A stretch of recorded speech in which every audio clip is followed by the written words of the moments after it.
क्या आपको भी यूनियन एंड इंटरसेक्शन में बहुत ही कन्फ्यूजन होता है कि कब दो सेट का, कैसे दो सेट का यूनियन लेते हैं और किस तरीके से इंटरसेक्शन लेते हैं?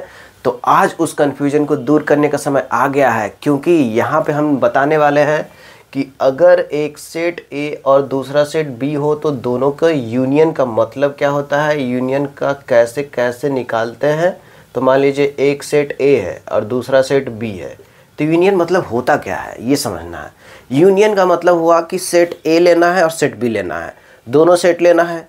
तो ए के अंदर जो एलिमेंट आएगा उसको भी लेंगे, साथ साथ में बी के अंदर जो एलिमेंट आएगा उसको भी लेंगे। यूनियन में अगर ए में आ रहा है तब भी आ जाएगा और बी में आ जा रहा है तब भी आ जाएगा, कि दो सेट का अगर यूनियन ले रहे हैं तो दोनों में से किसी में भी होगा तो वो आ जाएगा। तो देखिए अगर इसमें देखा जाए तो कौन सा डायग्राम होगा, तो ए के अंदर आ रहा है मतलब ए के अंदर तो ये सारा सब आ सकते हैं, तो ए के अंदर पूरा आ सकते हैं, ऐसे पूरा ए के अंदर आ गए।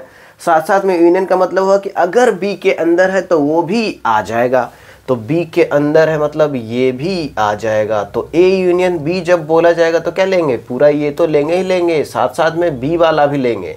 लेकिन इंटरसेक्शन में क्या होगा, इंटरसेक्शन का मतलब होता है कि अगर ए में है और बी में है, दोनों में अगर रहेगा तभी आ पाएगा।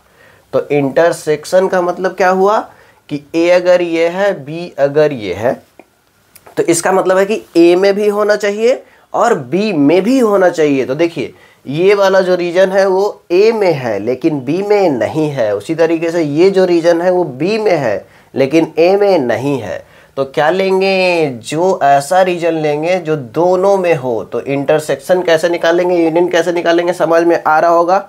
यूनियन का मतलब है कि अगर ए में है तब भी आ जाएगा, बी में है तब भी आ जाएगा, लेकिन इंटरसेक्शन में क्या है कि दोनों में होना चाहिए तभी आएगा।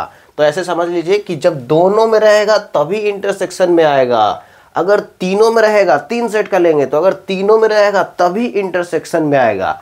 उसी तरीके से यूनियन में क्या बोल रहे हैं, यूनियन में अलग तरीके से बोल रहे हैं कि अगर किसी में भी है तो यूनियन में आ जाएगा, अगर ए में हो तब भी मान लेंगे और बी में हो तब भी मान लेंगे। तो इस तरीके से आपको यूनियन और इंटरसेक्शन में बेसिक डिफरेंस पता चल गया होगा और आपका कन्फ्यूजन दूर हो गया होगा।